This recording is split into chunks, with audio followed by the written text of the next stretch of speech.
So you were just telling me you were kind of sitting in the emotion of like what it's like to be in here again. What are you feeling right now? Yeah, I think the last time we were in here probably was in the late, early 2000s with my uncle, who was the pastor of the church. Um, and what I'm feeling now, uh, the building looks totally different, but you still feel that presence of worship here at this in this building, and the songs and the laughter and the enjoyment and happiness. When you step foot on this ground, it's just sometimes it gets emotional because of the past experience. Yeah. Well, it just take me back to the days when they used to have meeting, watch night, and the old stove back there, and the footstep, and the window up. So it's a good feeling. I can feel the presence of them here, because it was a good time when they used to have the hand clapping and all that. So that's just remind me of that. What are your favorite memories here? Like, what's a favorite memory that comes to mind when you think about it? The sweet roll. No. They used to have, after service, they used to have the sweet roll and the coffee in the back. Little kids couldn't get coffee, but they used to have the sweet roll back there. And I just was like the song, and the way they were singing and stuff like that. So that's the best time, because we used to have a good time. Even hot, but it wasn't hot like this. It was a different kind of heat going on, but. Never mind. Once the spirit going, nobody care about the heat. What about you? My favorite memory here when we were worshiping in this center was when we would have praise and worship on Thursday evenings, and how the singing and shouting would just go on and on.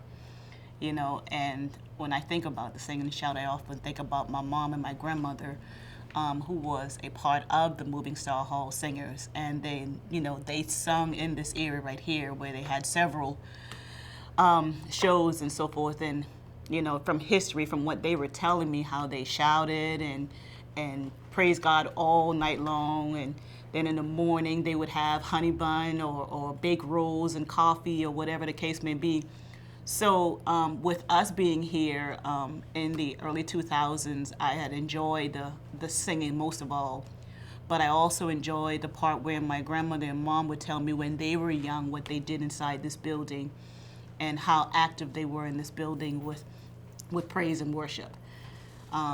Anywhere from my grandmother, my mom, my grandfather on my dad's side used to be one of the speakers here. And so I loved listening to those stories and them telling me what they did, way back when, how things used to be. That was, I think, my favorite part. I think so. I know it's hard to choose, especially since so many memories come to mind. Absolutely, Yeah. absolutely. I love that you said like the sweet rolls too, though, because like that's a part of it. You Yeah. were kids, and Yeah. that's like a core childhood memory. Yeah, and also, like my grandmama, well, did too. Her grandma and my grandma is two sisters. Yeah. So that how come we are a close family. And my grandma was the type of person, she more was a caretaker, because we'll walk from here, she'll come visit her sister, and we'll be walking down the road, and I'm like, Mama, why you gotta visit these people? Because it be hard. And she's like, Debbie gal, I gotta do what I gotta do, So, and that's another thing that helped me, because they used to talk. Mama used to talk and couldn't understand what Mama used to say. And I used to get beat because I never used to understand what Mama would say. And she used to tell me, go get that lad, which is Lord. And I did not know what she was talking about. Gal, go get that lad down there. Oh, Mama, you talking about no lad? So those are things that I grew up with. And I usually go to schools and dress up like the old people, do the crab scene for the kids. And the kids just enjoyed it and they laugh. And I had kids coming up to me in the grocery store, oh, look at Crab Lady. They don't know my name, or they know it's Crab Lady. So those are the type of things that I remember, and I used to go sing the songs. Anything that could connect them to the spirit, I do things like that. Why do you do that? Why is that important for you? Because really, the reason why I started, I was living on the old folks home with my mom, and we used to have Thanksgiving dinner for the older people, and I'm like, what can I do for them to make them laugh? So I said, one day I decided to get some old boots and pants and rope and tied up and went in the center and started talking gala talk and him and chilling going that way and Greg God, well, you ought to come here and look at me for, all those things like that. And the old people just started enjoying it, and it made them laugh, and they started telling me their story. They started telling me about the holes in the shoes and everything. So that's the reason why I did it. And I kept going on so they can know where we come from and what the language all about. I love that. What about the music? Like, what did the music teach you? How to be strong, how to trust in God, and how to, even in your worst time, you can just raise up a song. You can hear mama sing and say, it's going to be all right, girl. Or you can just feel it present and let you know whenever you get rough, you go on your knees, you call on Jesus, and you sing a song. You can just, like, them probably can just say something now and just make up a sound just to soothe her. They didn't go by no sheet. They didn't go by no book. Wherever the Spirit led them to sing, they sang. What about you? What does music teach you? It taught me how to usher the presence of God. Just what my mom them taught me, my grandmother taught me, the songs that they sang. Just opening their mouth, you begin to feel God and the presence of God. And I'm grateful that I was chosen to, what should I say, continue with that musical tradition from my mom and my grandmother. And, when you begin to sing the songs even from the past that they had rendered in several occasions, you still feel that same way. You still feel that presence, either hearing it from them, from the album, or if I would sing it, you still feel the presence of God. So that's something that I've been taught, that, and you can't get away from it. We've been doing it for so long, and I just feel that when the songs that they minister to people, and not only people but to themselves, it just ushers in God's presence, and it just puts you in the atmosphere of His presence, and which is why I love their songs. I mean, I love all gospel songs, but their songs, it just does something different to you, in the way the hand clapping was, the way the foot stomping was. It just did something, and I just loved it, and I still do today. Tell me more about how you would describe the music. So you were talking about the different elements of hand clapping, foot stomping. Mm-hmm. How would you describe the music? Oh, how would I describe it? Jamaican, more African tune, more sort of like like that kind of tune, like an island type beat, like because they'll start off slow and then they go fast. So it's more like an island type beat, sort of rhythm we get. And you use your whole body, right? Yeah, it's like a folklore gospel kind of thing.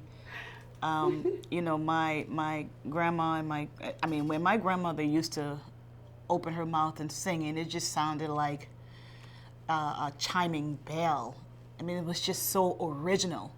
And when the actual Moving Star Hall singers, which is a part of this hall, this Moving Star Hall, the group, when they would sing, I mean, they didn't need instruments, they didn't need drums, they didn't need tamarines. All they needed was their feet and their hands, and their voices, and their voices would just resonate, among the people in the place, and people would surround this place even on the outside, to come and listen to the singing that was going on.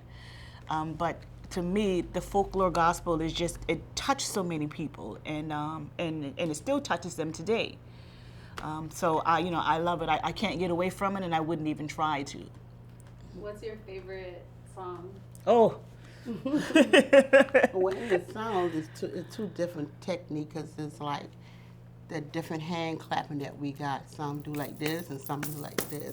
So it's a different the rhythms that some people have. Same thing with the foot stuff, and because my uncle had a stump and I couldn't catch it, but you know, he had a stump where he just do one foot and he was on. So you know, just different rhythm and a different clap that we got, and but it's so many songs that resonate to us and whatnot. But I sing, but she's a singer. I sing like the old people back then. Like I said, I go and do the gala thing. I talk the thing. There were so many songs. I mean, how can you pick one, you know, one favorite? Mm-hmm. My mom, she used to sing the slow songs. One of her songs was "I've Been in a Storm So Long" that she performed. And my grandmother used to sing Jonah Man, which was probably performed earlier. Mm-hmm. And then my grandmother was saying You Got to Move. So a lot of my grandmother's songs were like kind of, they did melodies of songs. Mm. But a lot of hers were kind of medium based, and my mom did slow ones. But favorite, I don't think I have any favorites because I love them all. Because all the songs just spoke to you. When they sung it, so and all their voices were so harmonized and so natural that, I mean, how can you possibly pick the favorite? I mean, I could say my mom's song today and get very emotional, you know. And then I could sing my grandmother's song and then be really happy to sing it. So there's no particular favorites of mine, but I just love them all. You know? There was one that I remember that my aunt loved to sing, "Lay Down Body," and. When she carried it. And time to time when I go do the gala stuff, I usually sing that song, "Lay Down Body." What is there a lyric in "Lay Down Body" that really resonates with you?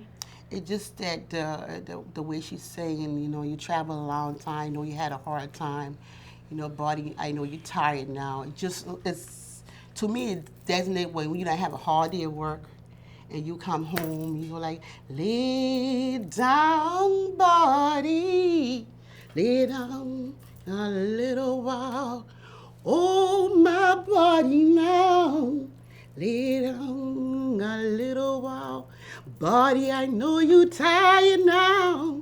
You know, it's like that when they have a hard day at work. That resonates to me. It might be something else, but they just add different lyric to whatever they went through. I love how you just casually did that. And just went back to conversation, like you didn't just change the game. What's important? Why is it important for you to continue this legacy that you were brought up in? Oh, history is very important. Yeah. You know, when I think about history, I often think about my grandparents and the things that they went to, especially when it involved the singing group. I mean, how could you know where you're possibly going except you know where you came from? So history, we try to keep it going on. And like you said, how it's important, it's very important to me. I love history. I'm a history buff. Not only my grandparents and my mom, but other history as well. But with the Moving Star Hall, you know, if we don't keep it going on, who will?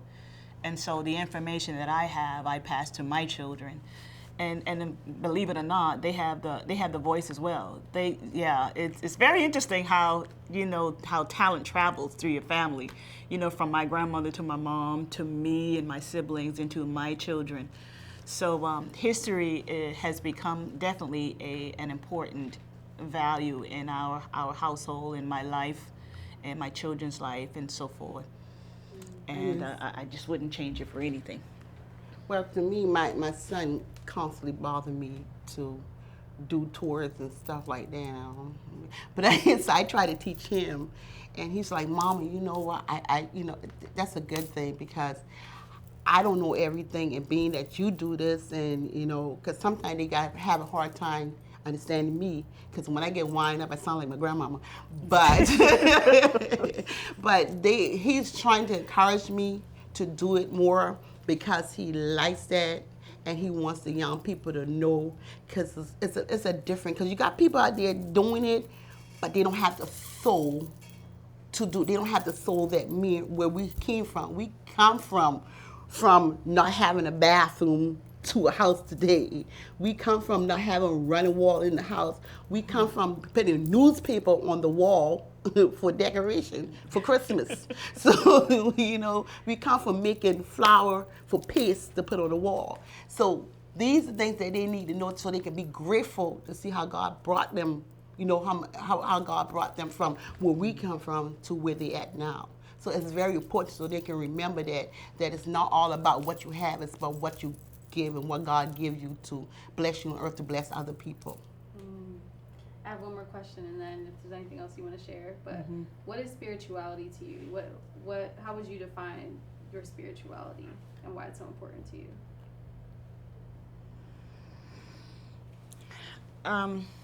To me, spirituality is your connection with God. And I think that was one of the first things that my mom taught me and her mother taught her, is that it doesn't matter what you go through in life, what happens in life, as long as you have God, then everything else will fall into place.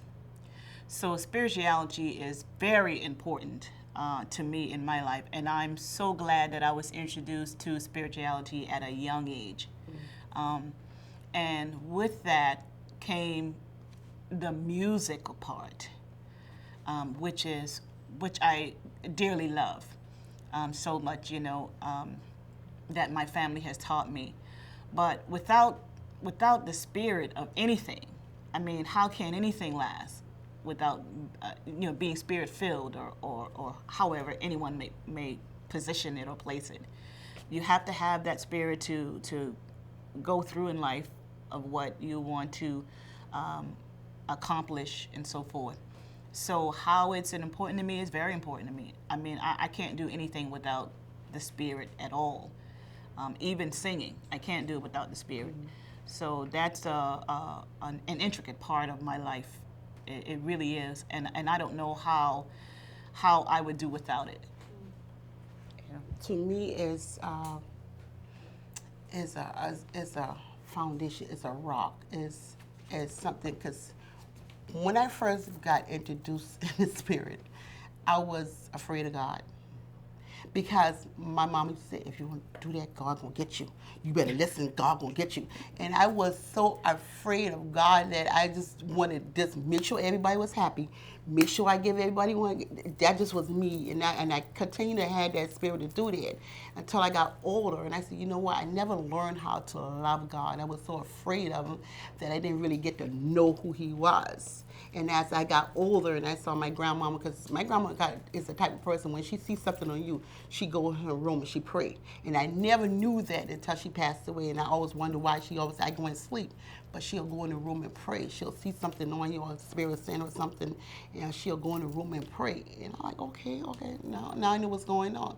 So now as I got older, I learned how to love God, but she taught me how to fear God, to do the right thing. But now I love Him. I know how to worship. So it's very important to me, so I can let my kids know that whenever you go through, whatever, you got your secret closet. You go to that secret closet and God will direct you. I'm not going to send you this way and send you this way, but I can take a secret closet, because my grandmom had a secret closet. So this is why it's so important to me, because I can share to them the different format how to reach. Because whenever God reaches you, He can reach you. He can reach you in that street. That between you and God, but He's going to reach you.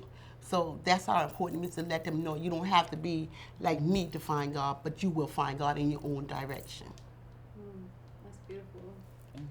I mean, and even though, like, obviously this place brings out a lot of emotions, it sounds like what you've learned is, like, despite, like, thank goodness this place is still standing, but despite you're carrying all that with you, no matter where you are. Yeah.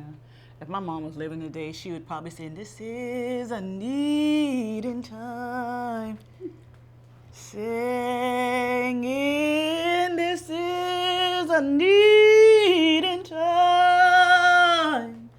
Singing, oh Lord, give me more time to pray. I've been in the storm so long.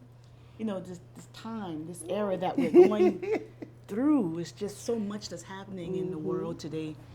So we need that spirit to take us through, to carry us through. Because if we didn't have it, Lord knows, I don't know where we would be. And singing, because singing is such a dominant feature in our family life. passed down from generations to generations. I tell my kids all the time, they wonder, well, why is it that I can sing? Where did that come from? Then I have the answer to tell them it came from your ancestors, your great-great-great-grandfather who passed it on to his dad, who passed it on to your great-grandmother, and so forth. So singing just calms the nerve. It just ushers the presence of God in your life. And with everything, like I said, that's happening in the world today, with so much going on, I can find myself at my kitchen sink just singing, and it'll just minister to me. It'll begin to minister till the tears will fall, and that's just the Spirit, just ministering to you. So I love it. I love everything about it, and everything that I learn and I go through in life, I tell my kids so that when they begin to experience, then they will know why or what's happening or why it's happening. Yeah. That was beautiful. Oh. Can you tell me what we have here? Yeah, these two albums, one is pretty beat up, but this other one right here, these are the albums that the Moving Star Hall singers created. It was produced and copyrighted by Guy Carrowan, a gentleman by the name of Guy Carrowan, who came here in the 60s and 70s to record the Moving Star Hall singers. And my grandmother and my mom, they have a lot of records on this album that they own. And as a matter of fact, the Smithsonian has the original copies of their documentation and so forth. But a lot of their records and stuff that you don't hear much of it today, but it is here. My husband bought me an album player, so I get to play it every now and then. And when I listen to my mom and my grandma, I could just hear myself when I begin to sing how much I sound just like my mom. And so I kept it when she passed away. I kept the two albums for our family, so that they will have something to listen to still hear our mother's and our grandmother's voice. That's so special. Wow. I can't even imagine what that's like to hear. Yeah, it's sometimes it's kind of weird because she's not here, but you still can hear her voice. I also have video recordings of, my son had a school project, and he did a video recording of my mom. So I often go back and look at the video recording and how she would say, oh, you want to record me? My hair's not done, and blah, blah, blah. And I'm just laughing at the video, and I don't get sad. I'm just happy that we have that part that we can share, with the family. And look at grandma, look at mama, this is what she did or whatever. So I'm just happy that we have that of her, that live piece of her. And there's so many people that don't have a live presence or a live piece of their loved one. And when you have that, you just cherish things like that. So this musical, when you begin to listen to this album, it brings out all kinds of emotions for you. Yeah. Well, is there anything else you'd like to add? No, I'm grateful that I had this opportunity that people can hear and know that what the island's all about, and also that they usually make quilts too. My grandma was a quilt maker. I didn't keep it up, but she used to make quilts and stuff like that. But I'm just glad to know that that we are still rooted in that spirit that they still got on the island, and I just want everybody to know that they lives on. Their body might not be here, but their spirit, just like Jesus, they are still here guiding us to show us what we need to do to keep the spirit going on. Yesterday, we heard the choir practicing Remember Me, and that really resonated as we're working on this. Oh, it says, remember, okay. Remember me. Yeah. I know you had my aunt singing. Especially Jonah. Jonah's the favorite in the church. Jonah Man, yeah. It was one of my grandmother's songs, Jonah Man. I'm grateful for the opportunity. Anytime that I can talk about my ancestors, my grandmother, my mom, I consider it a great thing. I consider it an honor because they have done so much. My grandmother traveled all over this world. She participated in, conferences. She participated in different singing events and so forth. She'd made movies. We used to be in her movies with her. As I think the last movie I made, I was 14 with her when we made Gullah, I forgot the name, I can't remember the name quite, but we made a movie with her at Middleton Plantation. And she was the storyteller, and she was in the movie. It was just fantastic. I had a wonderful life with my mom and my grandmother. I wouldn't change it for the world. And me growing up in that presence, in that era, man, I really loved it. And I tell my kids about it all the time, and we just laugh and cackle about it. But I'm honored, and I appreciate, what you guys are doing here with the Moving Star Hall and the people who played an intricate part in the Moving Star Hall. So thank you for that. Thank you. We're just honored to be able to be a part of this. Yeah. And a lot of what you said resonated with me. My father passed away when I was younger. He actually sang in church too, in a Pentecostal church. Yeah. And I was able to hear one of his records. Mm-hmm. And it's true. Like, a lot of people, I think, when they ask you about a loved one who has passed, they think it's a sad thing, so they avoid asking you things. Mm-hmm. But it's actually nice to be able to pass on those stories, like, especially the funny ones. Yes. Oh, yeah. Especially the funny ones. That's how they live. That's how they continue to live. Yeah, when you find that, I remember how they talk. I used to laugh at them because they used to say some words, and I'm like, what did they talk about? Him going down that road, quick, go with him, come for. Him like, eating my food, And matter of fact, her brother Tony that passed away, he used to come to my grandma's house, Debbie.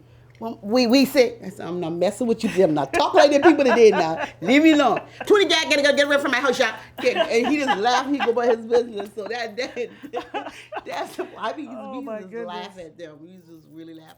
We shouldn't, but we used to laugh and we didn't understand what he was saying, but it was just funny. Yeah. I love that. Yeah.